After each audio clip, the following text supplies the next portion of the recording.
بسم اللہ الرحمن الرحیم۔ شروع اللہ کے نام سے جو بڑا مہربان نہایت رحم والا ہے۔ الحمد للہ رب العالمین الرحمن الرحیم مالک یوم الدین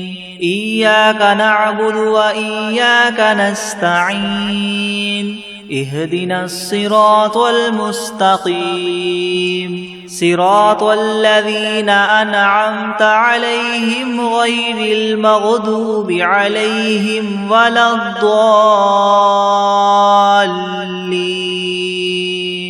سب تعریفیں اللہ ہی کے لیے ہیں جو تمام جہانوں کا پالنے والا ہے، جو بہت مہربان نہایت رحم کرنے والا ہے، جو بدلے کے دن قیامت کا مالک ہے۔ اے اللہ، ہم تیری ہی عبادت کرتے ہیں اور تجھ ہی سے مدد مانگتے ہیں۔ ہمیں سیدھا راستہ دکھا، ان لوگوں کا راستہ جن پر تو نے انعام فرمایا، نہ کہ ان کا جن پر تیرا غضب نازل ہوا، اور نہ ہی گمراہوں کا۔ بسم اللہ الرحمن الرحیم۔ شروع کرتا ہوں اللہ کے نام سے جو بڑا مہربان نہایت رحم والا ہے۔ الف لام میم ذالک الکتاب لا ریب فیہ ھدی للمتقین الذین یؤمنون بالغیب ویقیمون الصلاة ومما رزقناہم ينفقون والذین یؤمنون بما انزل الیک وما انزل من قبلک وبالآخرة هم یوقنون اولئک علی ھدی من ربہم واولئک هم المفلحون۔ الف لام میم، یہ کتاب ایسی ہے جس میں کوئی شبہ نہیں، راہ بتلانے والی ہے اللہ سے ڈرنے والوں کے لیے۔ وہ اللہ سے ڈرنے والے لوگ ایسے ہیں یقین لاتے ہیں چھپی ہوئی چیزوں پر اور قائم رکھتے ہیں نماز کو، اور جو کچھ دیا ہم نے ان کو اس میں سے خرچ کرتے ہیں۔ اور وہ لوگ ایسے ہیں کہ یقین رکھتے ہیں اس کتاب پر جو آپ کی طرف اتاری گئی ہے، اور ان کتابوں پر بھی جو آپ سے پہلے اتاری جا چکی ہیں، اور آخرت پر بھی وہ لوگ یقین رکھتے ہیں۔ بس یہ لوگ ہیں ٹھیک راہ پر جو ان کے پروردگار کی طرف سے ملی ہے، اور یہ لوگ ہیں پورے کامیاب۔ وَإِلَٰهُكُمْ إِلَٰهٌ وَاحِدٌ لَا إِلَٰهَ إِلَّا هُوَ الرَّحْمَٰنُ الرَّحِيمُ اللہ لا الہ الا هو الحی القیوم لا تأخذه سنة ولا نوم له ما في السماوات وما في الأرض من ذا الذي يشفع عنده إلا بإذنه يعلم ما بين أيديهم وما خلفهم ولا يحيطون بشيء من علمه إلا بما شاء وسع كرسيه السماوات والأرض ولا يؤوده حفظهما وهو العلي العظيم۔ اور ایسا معبود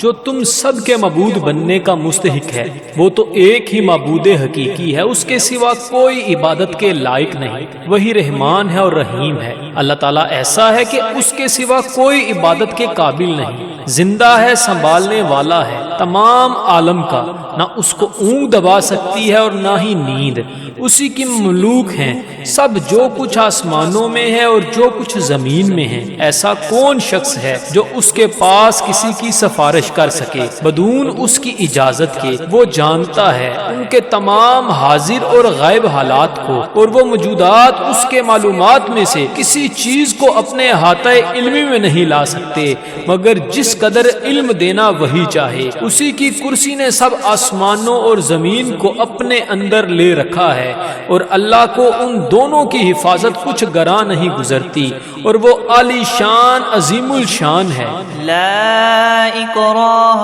فی الدین قد تبین الرشد من الغی فمن یکفر بالطاغوت ویؤمن باللہ فقد استمسک بالعروة الوثقى لا انفصام لها واللہ سمیع علیم۔ اللہ ولی الذین آمنوا یخرجهم من الظلمات إلى النور والذین کفروا اولیاؤهم الطاغوت یخرجونهم من النور إلى الظلمات أولئك أصحاب النار هم فيها خالدون۔ للہ ما فی السماوات وما فی الارض وإن تبدوا ما فی انفسکم او تخفوه یحاسبکم به اللہ فیغفر لمن یشاء ویعذب من یشاء واللہ علی کل شیء قدیر۔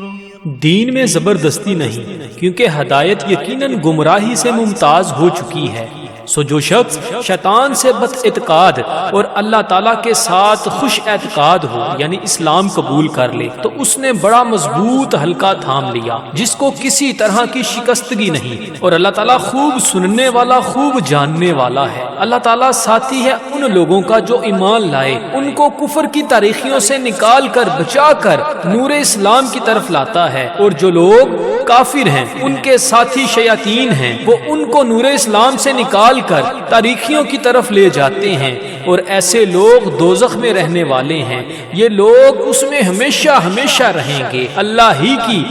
ملک ہیں سب، جو کچھ آسمانوں میں ہے اور جو کچھ زمین میں ہے، اور جو باتیں تمہارے نفسوں میں ہیں ان کو اگر تم ظاہر کرو گے یا پوشیدہ رکھو گے، حق تعالیٰ تم سے حساب لیں گے، پھر جس کے لیے منظور ہوگا بخش دیں گے، اور جس کو منظور ہوگا سزا دیں گے، اور اللہ تعالیٰ ہی ہر شے پر پوری پوری قدرت رکھنے والے ہیں۔ آمن الرسول بما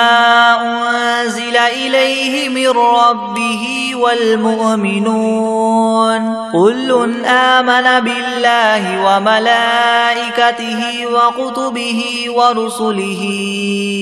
لا نفرق بین احد من رسلہ وقالوا سمعنا واطعنا غفرانک ربنا وإلیک المصیر۔ لا يكلف الله نفسا إلا وسعها لها ما كسبت وعليها ما اكتسبت ربنا لا تؤاخذنا إن نسينا أو أخطأنا ربنا ولا تحمل علينا إصرا كما حملته على الذين من قبلنا ربنا ولا تحملنا ما لا طاقة لنا به واعف عنا واغفر لنا وارحمنا أنت مولانا فانصرنا على القوم الكافرين۔ اعتقاد رکھتے ہیں رسول اس چیز کا جو ان کے پاس ان کے رب کی طرف سے نازل کی گئی، اور مومنین بھی سب کے سب عقیدہ رکھتے ہیں اللہ کے ساتھ اور اس کے فرشتوں کے ساتھ اور اس کی کتابوں کے ساتھ اور اس کے پیغمبروں کے ساتھ کہ ہم اس کے پیغمبروں میں سے کسی میں تفریق نہیں کرتے، اور سب نے یوں کہا کہ ہم نے آپ کا ارشاد سنا اور خوشی سے مانا، ہم آپ سے بخشش چاہتے ہیں اے ہمارے پروردگار، اور آپ ہی کی طرف ہم سب کو لوٹنا ہے۔ اللہ تعالیٰ کسی شخص کو مکلف نہیں بناتا مگر اسی کا جو اس کی طاقت اور اختیار میں ہو، اس کو ثواب بھی اس کا ہوتا ہے جو ارادے سے کرے، اور اس عذاب پر بھی اسی کا ہوگا جو ارادے سے کرے۔ اے ہمارے رب ہم پر داروگیر نہ فرمائیے اگر ہم بھول جائیں یا چوک جائیں، اے ہمارے رب ہم پر کوئی سخت حکم نہ بھیجیے جیسے ہم سے پہلے لوگوں پر آپ نے بھیجے تھے۔ اے ہمارے رب ہم پر کوئی ایسا بار دنیا یا آخرت کا نہ ڈالیے جس کی ہم کو سہار نہ ہو، اور درگزر کیجیے ہم سے اور بخش دیجیے ہم کو، اور رحم کیجئے ہم پر، آپ ہمارے کار ساز ہیں، سو آپ ہم کو کافر لوگوں پر غالب کیجئے۔ شہد اللہ انہ لا الہ الا هو والملائکۃ واولو العلم قائما بالقسط لا الہ الا هو العزیز الحکیم۔ قل اللہم مالک الملک تؤتی الملک من تشاء وتنزع الملک ممن تشاء وتعز من تشاء وتذل من تشاء بيدك الخير إنك على كل شيء قدير۔ گواہی دی ہے اللہ تعالیٰ نے اس کی کہ بجز اس کے کوئی معبود ہونے کے لائق نہیں، اور فرشتوں نے بھی اور اہل علم نے بھی اور معبود بھی وہ اس شان کے ہیں کہ اعتدال کے ساتھ انتظام رکھنے والے ہیں، ان کے سوا کوئی معبود ہونے کے لائق نہیں، وہ زبردست ہیں، حکمت والے ہیں۔ اے محمد صلی اللہ علیہ وآلہ وسلم، آپ اللہ تعالیٰ سے یوں کہیے کہ اے اللہ مالک تمام ملک کے، آپ ملک جس کو چاہے دے دیتے ہیں اور جس سے چاہے ملک لے لیتے ہیں، اور جس کو آپ چاہیں غالب کر دیتے ہیں اور جس کو آپ چاہیں پست کر دیتے ہیں، آپ ہی کے اختیار میں ہے، سب بلائی بلا شبہ آپ ہر چیز پر پوری قدرت رکھنے والے ہیں۔ تولج اللیل فی النہار وتولج النہار فی اللیل وتخرج الحی من المیت وتخرج المیت من الحی وترزق من تشاء بغیر حساب۔ آپ رات کو دن میں داخل کر دیتے ہیں اور دن کو رات میں داخل کر دیتے ہیں، اور آپ جاندار چیز کو بے جان سے نکال لیتے ہیں اور بے جان چیز کو جاندار سے نکال لیتے ہیں، اور آپ جس کو چاہیں بے شمار رزق عطا فرماتے ہیں۔ ان ربکم اللہ الذی خلق السماوات والارض فی 6 ایام ثم استوى على العرش يغشي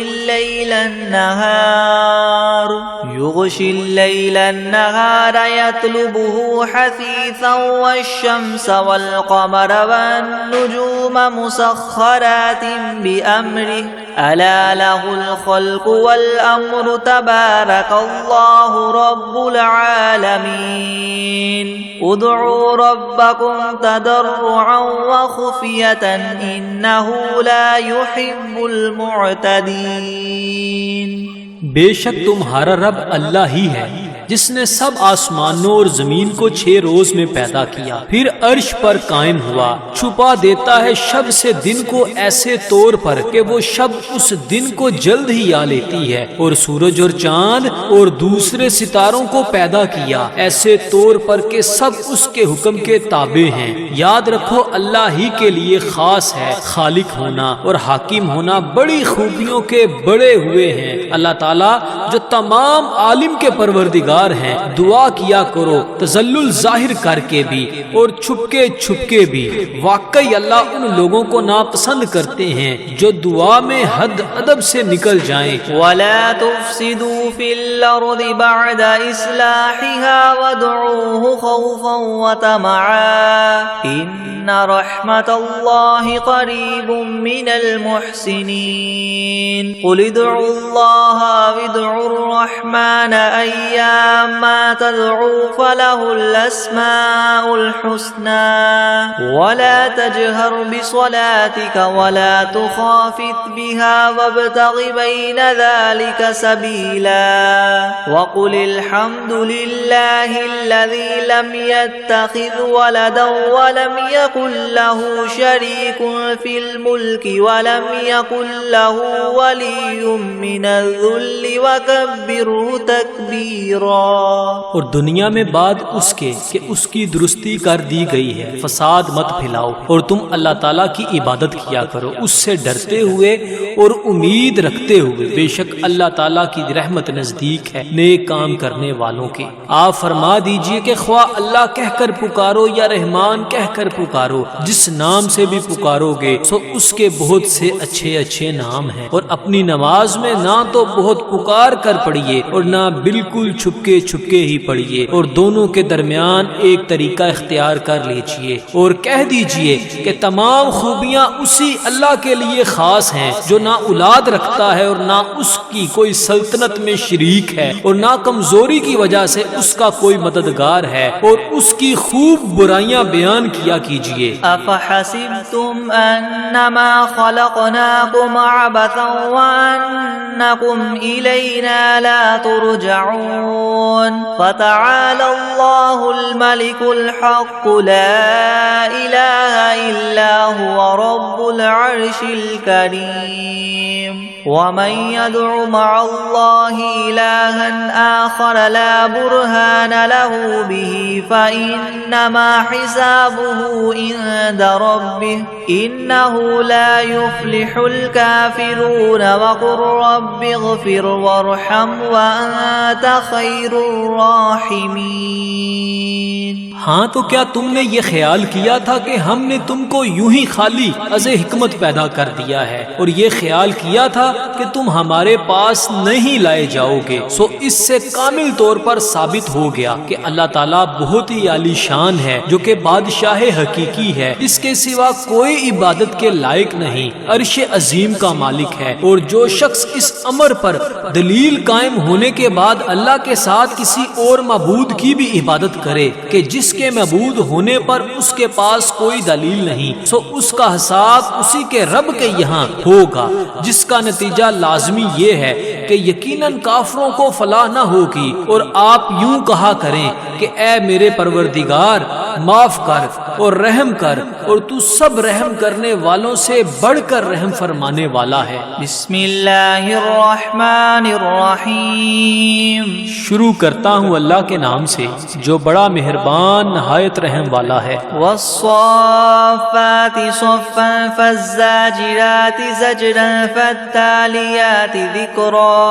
إن إلهكم لواحد رب السماوات والأرض وما بينهما ورب المشارق إنا زينا السماء الدنيا بزينة للكواكب وحفظا من كل شيطان مارد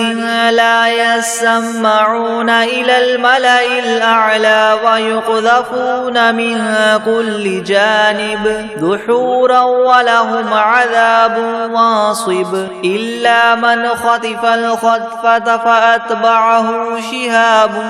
ثاقب فاستفتهم أهم أشد خلقا ممن خلقنا إنا خلقناهم من طين لازب۔ قسم ہے ان فرشتوں کی جو صف باندھ کر کھڑے ہوتے ہیں، پھر ان فرشتوں کی جو بندش کرنے والے ہوتے ہیں، پھر ان فرشتوں کی جو ذکر کی تلاوت کرنے والے ہیں کہ تمہارا معبود برحق ایک ہے، وہ پروردگار ہے آسمانوں اور زمین کا اور جو کچھ ان کے درمیان میں ہے، اور پروردگار ہے طلوع کرنے کے موقع کا۔ ہم نے رونق دی ہے اس طرف والے آسمان کو ایک عجیب آرائش یعنی ستاروں کے ساتھ، اور حفاظت بھی کی ہے ہر شریر شیاطین سے۔ وہ شیاطین عالم بالا کی طرف کان بھی نہیں لگا سکتے، اور وہ ہر طرف سے مار کر دھکے دیے جاتے ہیں، اور ان کے اس لیے دائمی عذاب ہوگا۔ مگر جو شیطان کچھ خبر لے کر بھی بھاگے تو ایک دہکتا ہوا شعلہ ان کے پیچھے لگا دیا گیا۔ تو آپ ان سے پوچھئے کہ یہ لوگ بناوٹ میں سخت ہیں یا ہماری پیدا کی ہوئی یہ چیزیں؟ ہم نے ان لوگوں کو چپکتی ہوئی مٹی سے پیدا کیا۔ یا معشر الجن والانس ان استطعتم ان تنفذوا من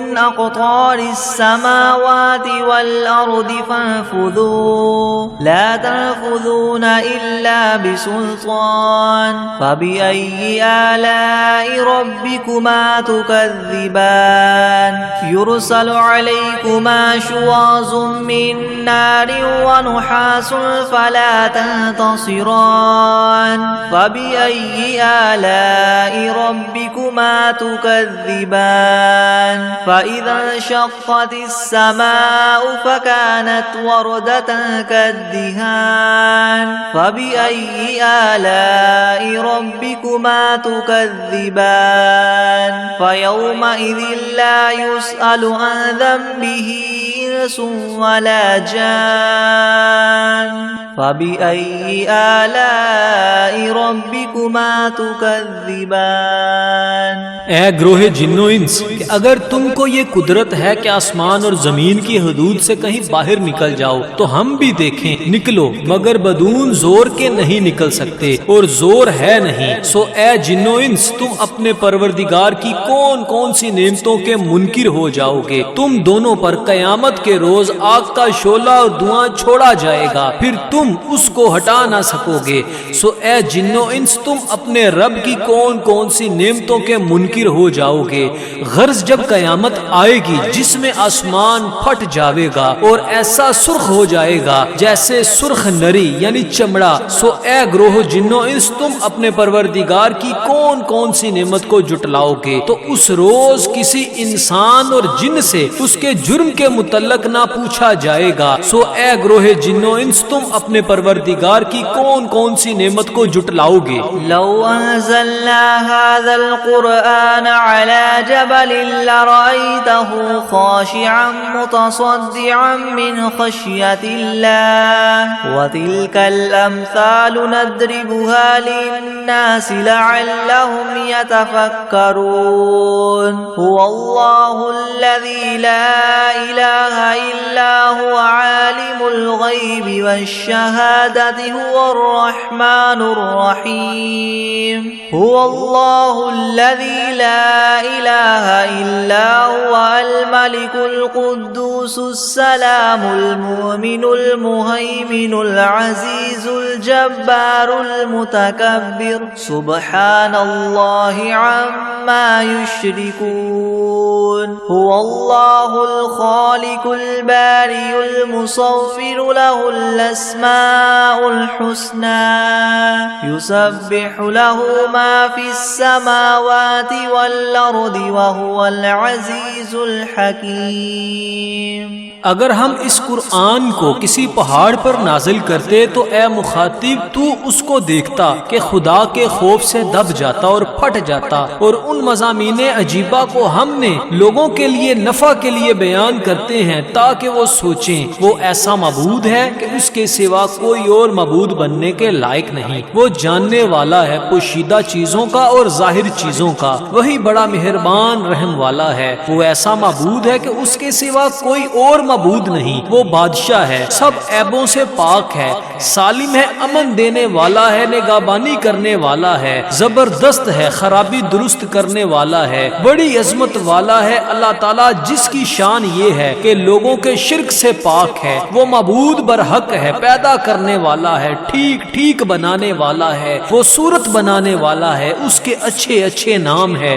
سب چیزیں اسی کی تسبیح کرتی ہیں جو آسمان میں ہے اور جو کچھ زمین میں ہے، اور وہی زبردست حکمت والا ہے۔ بسم اللہ الرحمن الرحیم۔ شروع کرتا ہوں اللہ کے نام سے جو بڑا مہربان نہایت رحم والا ہے۔ قل اوحی الی انہ استمع نفر من الجن فقالوا انا سمعنا قرآنا عجبا يهدي الى الرشد فآمنا به ولن نشرك بربنا احدا وانه تعالى جد ربنا ما اتخذ صاحبة ولا ولدا وأنه كان يقول سفيهنا على الله شططا۔ آپ ان لوگوں سے کہیے کہ میرے پاس اس بات کی وحی آئی ہے کہ جنات میں سے ایک جماعت نے قرآن سنا، پھر اپنی قوم میں واپس جا کر انہوں نے کہا کہ ہم نے عجیب قرآن سنا ہے جو راہ راست بتلاتا ہے، سو ہم تو اس پر ایمان لے آئے اور ہم اب اپنے رب کے ساتھ کسی کو شریک نہ بنائیں گے۔ اور انہوں نے یہ بھی بیان کیا کہ ہمارے پروردگار کی بڑی شان ہے، اس نے نہ کسی کو بیوی بنایا اور نہ اولاد، اور ہم میں جو احمق ہوئے وہ اللہ کی شان میں حد سے بڑی ہوئی باتیں کہتے ہیں۔ بسم اللہ الرحمن الرحمن الرحیم. شروع کرتا ہوں اللہ کے نام سے جو بڑا مہربان نہایت رحم والا ہے. قل یا ایھا الکافرون لا اعبد ما تعبدون ولا انتم عابدون ما اعبد ولا انا عابد ما عبدتم ولا انتم عابدون ما اعبد لكم دینکم ولی دین. آپ ان کافروں سے کہہ دیجئے کہ اے کافرو میرا اور تمہارا طریقہ متحد نہیں ہو سکتا، اور نہ تو فی الحال میں تمہارے معبودوں کی پرستش کرتا ہوں اور نہ تم میرے معبود کی پرستش کرتے ہو، اور نہ ہی آئندہ استقبال میں تمہارے معبودوں کی پرستش کروں گا اور نہ ہی تم میرے معبود کی پرستش کرو گے. تو تم کو تمہارا بدلہ ملے گا اور مجھ کو میرا بدلہ ملے گا. بسم اللہ الرحمن الرحیم. شروع کرتا ہوں اللہ کے نام سے جو بڑا مہربان نہایت رحم والا ہے. قل هو اللہ احد اللہ الصمد لم یلد ولم یولد ولم یکن له کفوا احد. آپ ان لوگوں سے کہہ دیجئے کہ وہ یعنی اللہ اپنے کمال ذات و صفات میں ایک ہے. اللہ ایسا بے نیاز ہے کہ وہ کسی کا محتاج نہیں اور اس کے سب محتاج ہیں. اس کے اولاد نہیں اور نہ وہ کسی کی اولاد ہے اور نہ کوئی اس کے برابر کا ہے. بسم اللہ الرحمن الرحیم. شروع کرتا ہوں اللہ کے نام سے جو بڑا مہربان نہایت رحم والا ہے. قل اعوذ برب الفلق من شر ما خلق ومن شر غاسق اذا وقب ومن شر النفاثات في العقد ومن شر حاسد اذا حسد. آپ کہیے کہ میں صبح کے مالک کی پناہ لیتا ہوں تمام مخلوقات کے شر سے اور بالخصوص اندھیری رات کے شر سے جب وہ رات آ جائے، اور گروہوں پر پڑھ پڑھ کر پھونکنے والیوں کے شر سے اور حسد کرنے والے کے شر سے جب وہ حسد کرنے لگے. بسم اللہ الرحمن الرحیم. شروع کرتا ہوں اللہ کے نام سے جو بڑا مہربان نہایت رحم والا ہے. قل اعوذ برب الناس ملک الناس الہ الناس من شر الوسواس الخناس الذي يوسوس في صدور الناس من الجنة والناس. آپ کہیے کہ میں آدمیوں کے مالک، آدمیوں کے بادشاہ، آدمیوں کے معبود کی پناہ لیتا ہوں وسوسہ ڈالنے والے، پیچھے ہٹ جانے والے شیطان کے شر سے جو لوگوں کے دلوں میں وسوسہ ڈالتا ہے، خواہ وسوسہ ڈالنے والا جن ہو یا آدمی ہو. بسم اللہ الرحمن الرحیم. شروع کرتا ہوں اللہ کے نام سے جو بڑا مہربان نہایت رحم والا ہے. اللہم صل علی سیدنا محمد وعلی آل سیدنا محمد صلاة تنجینا بها من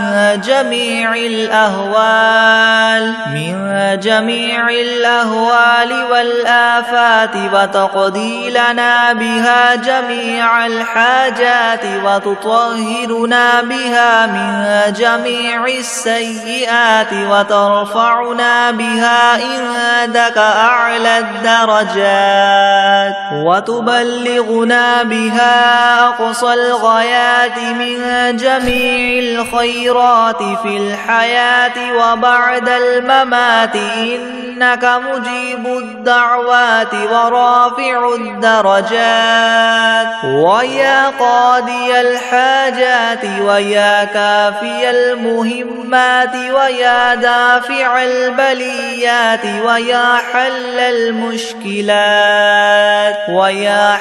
المشكلات أغثني يا إلهي إنك على كل شيء قدير. اللهم صل على سيدنا محمد النبي الأمي وآله وبارك وسلم. بسم الله الرحمن الرحيم. اللهم صل على محمد وعلى آل محمد كما صليت على إبراهيم وعلى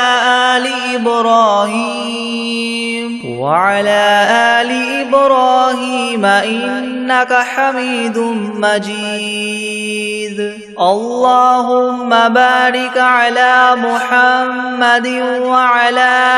آل محمد كما باركت على إبراهيم وعلى آل إبراهيم إنك حميد مجيد. بسم الله الرحمن الرحيم.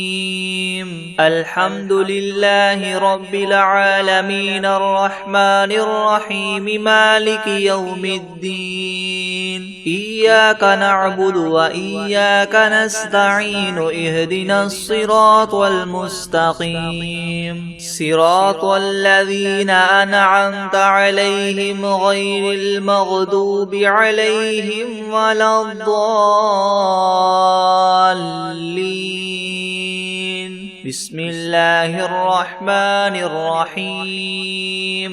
ألف لام ميم. ذلك الكتاب لا ريب فيه هدى للمتقين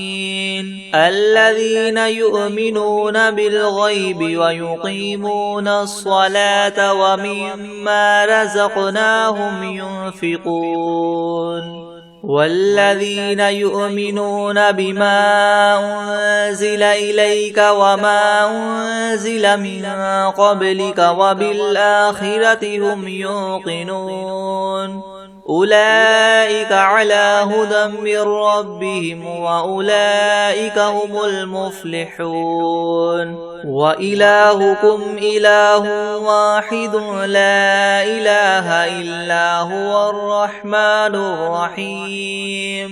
الله لا إله إلا هو الحي القيوم لا تأخذه سنة ولا نوم له ما في السماوات وما في الأرض. من ذا الذي يشفع عنده إلا بإذنه يعلم ما بين أيديهم وما خلفهم ولا يحيطون بشيء من علمه إلا بما شاء. وسع كرسيه السماوات والأرض ولا يؤوده حفظهما وهو العلي العظيم. لا إكراه في الدين قد تبين الرشد من الغي. فمن يكفر بالطاغوت ويؤمن بالله فقد استمسك بالعروة الوثقى لا انفصام لها والله سميع عليم. الله ولي الذين آمنوا يخرجهم من الظلمات إلى النور والذين كفروا أولياؤهم الطاغوت يخرجونهم من النور إلى الظلمات أولئك أصحاب النار هم فيها خالدون. لله ما في السماوات وما في الأرض وإن تبدوا ما في أنفسكم أو تخفوه يحاسبكم به الله فيغفر لمن يشاء ويعذب من يشاء والله على كل شيء قدير. آمن الرسول بما أنزل إليه من ربه والمؤمنون كل آمن بالله وملائكته وكتبه ورسله لا نفرق بين أحد من رسله وقالوا سمعنا وأطعنا غفرانك ربنا وإليك المصير. لا يكلف الله نفسا إلا وسعها لها ما كسبت وعليها ما اكتسبت ربنا لا تؤاخذنا إن نسينا أو أخطأنا ربنا ولا تحمل علينا إسرا كما حملته على الذين من قبلنا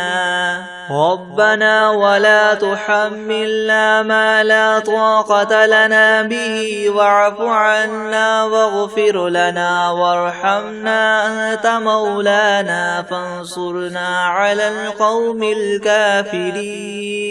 شهد الله أنه لا إله إلا هو والملائكة وأولو العلم قائما بالقسط لا إله إلا هو العزيز الحكيم قل اللهم مالك الملك تؤتي الملك من تشاء وتنزع الملك ممن تشاء وتعز من تشاء وتذل من تشاء بيدك الخير إنك على كل شيء قدير تولج الليل في النهار وتولج النهار في الليل وتخرج الحي من الميت وتخرج الميت من الحي وترزق من تشاء بغير حساب إن ربكم الله الذي خلق السماوات والأرض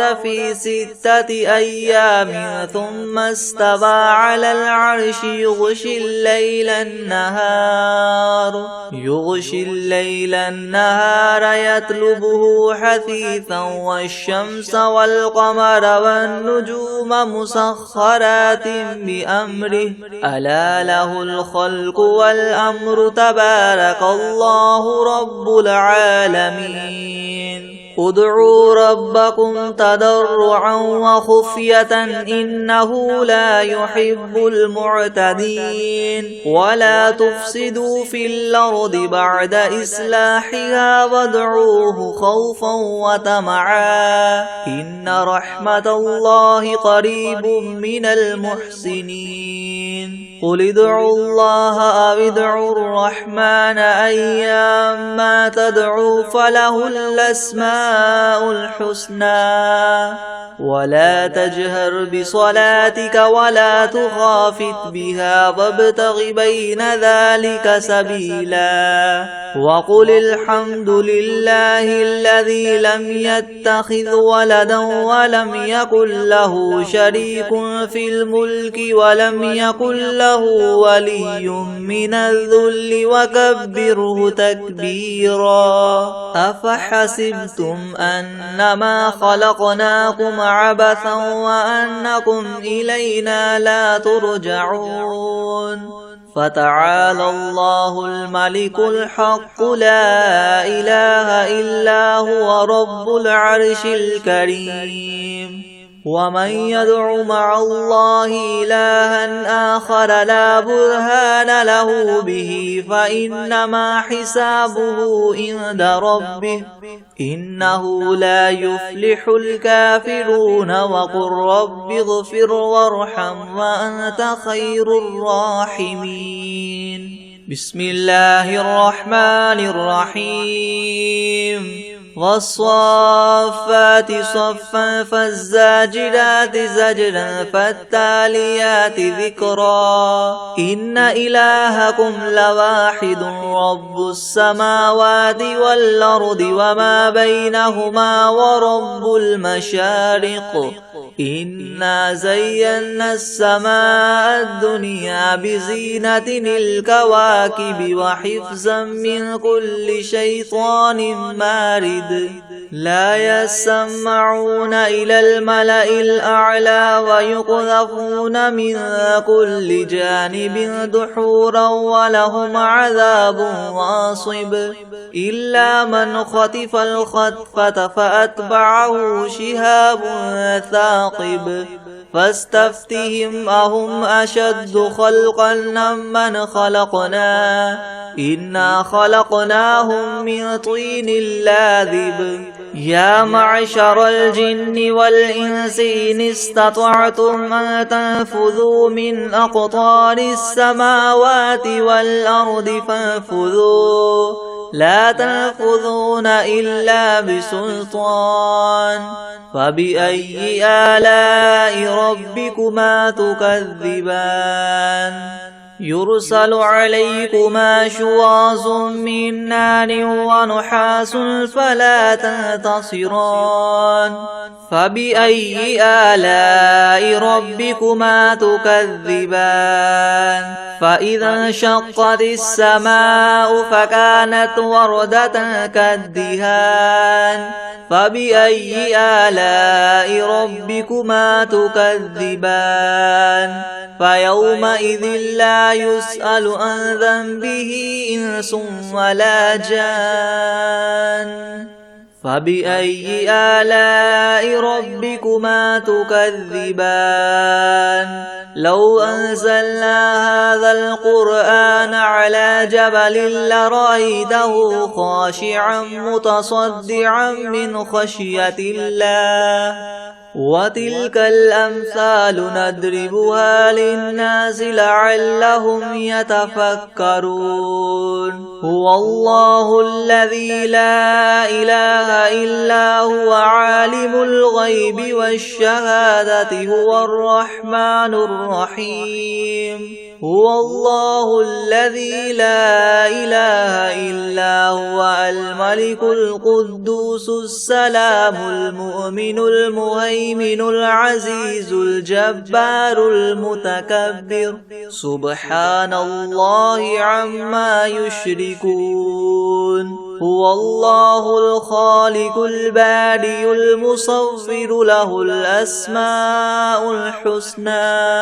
يسبح له ما في السماوات والأرض وهو العزيز الحكيم بسم الله الرحمن الرحيم قل أوحي إلي أنه استمع نفر من الجن فقالوا إنا سمعنا قرآنا عجبا يهدي إلى الرشد فآمنا به ولن نشرك بربنا أحدا وأنه تعالى جد ربنا ما اتخذ صاحبة ولا ولدا وأنه كان يقول سفيهنا على الله شططا بسم الله الرحمن الرحيم قل يا أيها الكافرون لا أعبد ما تعبدون ولا أنتم عابدون ما أعبد ولا أنا عابد ما عبدتم ولا أنتم عابدون ما أعبد لكم دينكم ولي دين بسم الله الرحمن الرحيم قل هو الله أحد الله الصمد لم يلد ولم يولد ولم يكن له كفوا أحد بسم الله الرحمن الرحيم قل أعوذ برب الفلق من شر ما خلق ومن شر غاسق إذا وقب ومن شر النفاثات في العقد ومن شر حاسد إذا حسد بسم الله الرحمن الرحيم قل أعوذ برب الناس ملك الناس إله الناس من شر الوسواس الخناس الذي يوسوس في صدور الناس من الجنة والناس بسم الله الرحمن الرحيم الرحمن علم القرآن خلق الإنسان علمه البيان الشمس والقمر بحسبان والنجم والشجر يسجدان والسماء رفعها ووضع الميزان ألا تطغوا في الميزان وأقيموا الوزن بالقسط ولا تخسروا الميزان والأرض وضعها للأنام فيها فاكهة والنخل ذات الأكمام والحب ذو العصف والريحان فبأي آلاء ربكما تكذبان خلق الإنسان من صلصال كالفخار وخلق الجان من مارج من نار فبأي آلاء ربكما تكذبان رب المشرقين ورب المغربين فبأي آلاء ربكما تكذبان مرج البحرين يلتقيان بينهما برزخ لا يبغيان فبأي آلاء ربكما تكذبان يخرج منهما اللؤلؤ والمرجان فبأي آلاء ربكما تكذبان وله الجوار المنشآت في البحر كالأعلام فبأي آلاء ربكما تكذبان كل من عليها فان ويبقى وجه ربك ذو الجلال والإكرام فبأي آلاء ربكما تكذبان يسأله من في السماوات والأرض كل يوم هو في شأن فبأي آلاء ربكما تكذبان سنفرغ لكم أيها الثقلان فبأي آلاء ربكما تكذبان يا معشر الجن والإنس إن استطعتم أن تنفذوا من أقطار السماوات والأرض فانفذوا لا تنفذون إلا بسلطان فبأي آلاء ربكما تكذبان يرسل عليكما شواظ من نار ونحاس فلا تنتصران فبأي آلاء ربكما تكذبان فإذا انشقت السماء فكانت وردة كالدهان فبأي آلاء ربكما تكذبان فيومئذ لا يسأل عن ذنبه إنس ولا جان فبأي آلاء ربكما تكذبان يعرف المجرمون بسيماهم فيؤخذ بالنواصي والأقدام فبأي آلاء ربكما تكذبان هذه جهنم التي يكذب بها المجرمون يطوفون بينها وبين حميم آن فبأي آلاء ربكما تكذبان ولمن خاف مقام ربه جنتان فبأي آلاء ربكما تكذبان ذواتا أفنان فبأي آلاء ربكما تكذبان فيهما عينان تجريان الزوجان فبأي آلاء ربكما تكذبان فيهما من كل فاكهة زوجان فبأي آلاء ربكما تكذبان متكئين على فرش بطائنها من استبرق وجنى الجنتين دان فبأي آلاء ربكما تكذبان فيهن قاصرات الطرف لم يطمثهن إنس قبلهم ولا جان فبأي آلاء ربكما تكذبان كأنهن الياقوت والمرجان فبأي آلاء ربكما تكذبان هل جزاء الإحسان إلا الإحسان فبأي آلاء ربكما تكذبان ومن دونهما جنتان فبأي آلاء ربكما تكذبان مدهامتان فبأي آلاء ربكما تكذبان فيهما عينان نضاختان فبأي آلاء ربكما تكذبان فيهما فاكهة ونخل ورمان فبأي آلاء ربكما تكذبان فيهن خيرات حسان فبأي آلاء ربكما تكذبان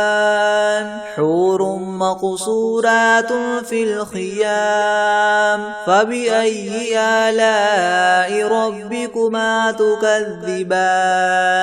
لم يطمثهن إنس قبلهم ولا جان فبأي آلاء ربكما تكذبان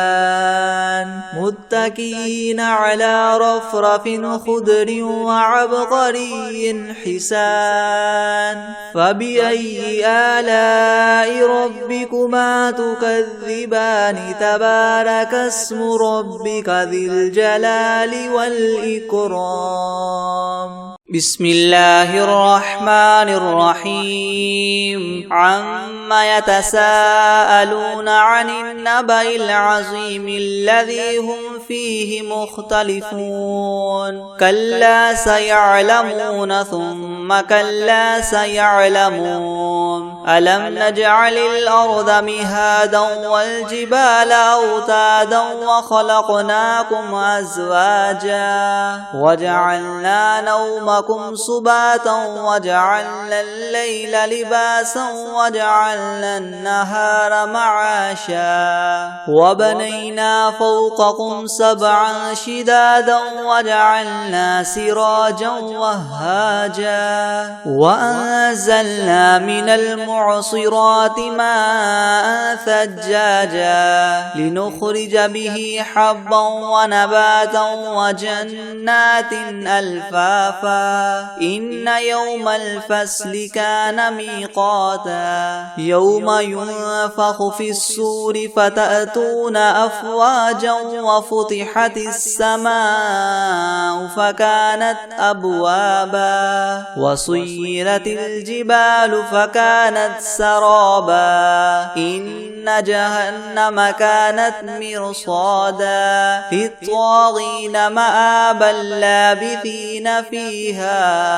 أحقابا لا يذوقون فيها بردا ولا شرابا إلا حميما وغساقا جزاء وفاقا إنهم كانوا لا يرجون حسابا حسابا وكذبوا بآياتنا كذابا وكل شيء أحصيناه كتابا فذوقوا فلن نزيدكم إلا عذابا إن للمتقين مفازا حدائق وأعنابا وكواعب أترابا وكأسا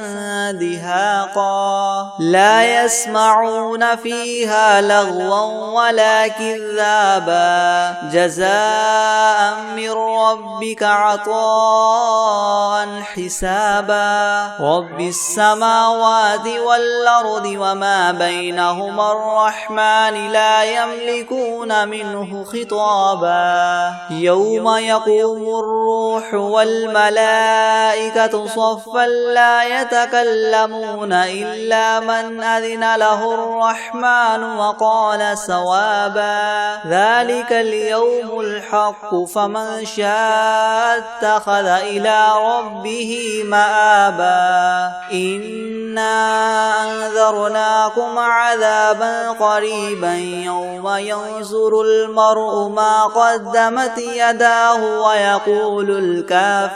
ويقول الكافر يا ليتني كنت ترابا بسم الله الرحمن الرحيم الله لا إله إلا هو الحي القيوم لا تأخذه سنة ولا نوم له ما في السماوات وما في الأرض من ذا الذي يشفع عنده إلا بإذنه يعلم ما بين أيديهم وما خلفهم ولا يحيطون بشيء من علمه إلا بما شاء وسع كرسيه السماوات والأرض ولا يؤوده حفظهما وهو العلي العظيم بسم الله الرحمن الرحيم قل يا أيها الكافرون لا أعبد ما تعبدون ولا أنتم عابدون ما أعبد ولا أنا عابد ما عبدتم ولا أنتم عابدون ما أعبد لكم دينكم ولي دين بسم الله الرحمن الرحيم قل هو الله أحد الله الصمد لم يلد ولم يولد ولم يكن له كفوا أحد أعوذ بالله من الشيطان الرجيم بسم الله الرحمن الرحيم قل أعوذ برب الفلق من شر ما خلق ومن شر غاسق إذا وقب ومن شر النفاثات في العقد ومن شر حاسد إذا حسد بسم الله الرحمن الرحيم ألم نشرح لك صدرك ووضعنا عنك وزرك الذي أنقض ظهرك ورفعنا لك ذكرك فإن مع العسر يسرا إن مع العسر يسرا فإذا فرغت فانصب وإلى ربك فارغب بسم الله الرحمن الرحيم والعاديات ضبحا فالموريات قدحا فالمغيرات صبحا فأثرن به نقعا فوسطن به جمعا إن الإنسان لربه لكنود وإنه على ذلك لشهيد وإنه لحب الخير لشديد أفلا يعلم إذا بعثر ما في القبور وحصل ما في الصدور إن ربهم بهم يومئذ لخبير.